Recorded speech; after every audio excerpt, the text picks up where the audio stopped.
அமைதி நேர நாற்காலி. கிறிஸ்துவுக்குள் பிரியமானவர்களே, நான் தேவனோடு அமைதி நேரத்துக்காக உட்கார்றேன். ஆனா முன்னாடி கிடக்கிற பொம்மைகளை பார்த்தா இதை முதல்ல சுத்தம் பண்ணணுமேன்னு தோணுது.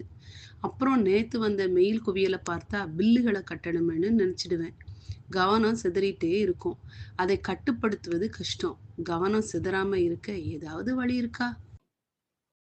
சகோதரி நான்சி சொல்றாங்க, இது எனக்கு ரொம்ப பரிச்சயமான விஷயம்தான்.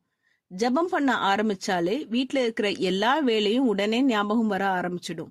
எனக்கு உதவிய ஒரு விஷயம் என்னன்னா, இந்த எல்லா கவன சிதறலிலிருந்தும் கொஞ்சம் தள்ளி இருக்கிற ஒரு இடத்தை நான் தேடிக்கிட்டேன். என் ரூம்ல ஒரு மூலையில ஒரு சௌரியமான நாற்காலி இருக்கு. அது இப்போ எனக்கான அந்த அமைதி நேர நாற்காலி. மோசே இஸ்ரவேல் பாளையத்திற்கு வெளியே ஆசரிப்பு கூடாரத்தை அமைத்தது போல இந்த இடத்தையும் நான் தேவனோடு தனியாக சந்திக்கிற இடமாக வைத்திருக்கிறேன்.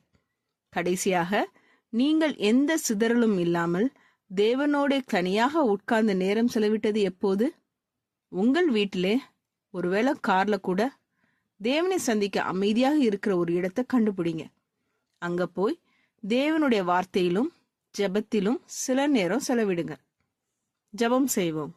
எங்கள் அன்பின் பரமபிதாவே, இந்த பிஸியான வாழ்க்கையிலே உம்மை சந்திக்க ஒரு அமைதியான இடத்தை தேடிக்கொள்ள எங்களுக்கு ஞானம் தாரும். கவனத்தை சிதற வைக்கும் எல்லா விஷயத்தின் மத்தியிலும் உம்முடைய சத்தத்தை கேட்கும் வாஞ்சையை எங்களுக்குள் வளர்த்திடும். உமது வார்த்தையிலும் ஜபத்திலும் எங்களை புதுப்பித்து இந்த நாள் முழுவதும் உம்மோடு நடக்க எங்களுக்கு உதவும். இயேசுவின் மூலம் ஜெபிக்கிறோம் பரமபிதாவே, ஆமீன். இந்த மெசேஜ் 1 ஜூலை 2024 நான்சி டிமாஸ் வோல்கமுத் அவர்களின் இயேசுவை தேடி என்ற புரோகிராமிலிருந்து எடுக்கப்பட்டது. கர்த்தர் உங்களை ஆசீர்வதிப்பாராக.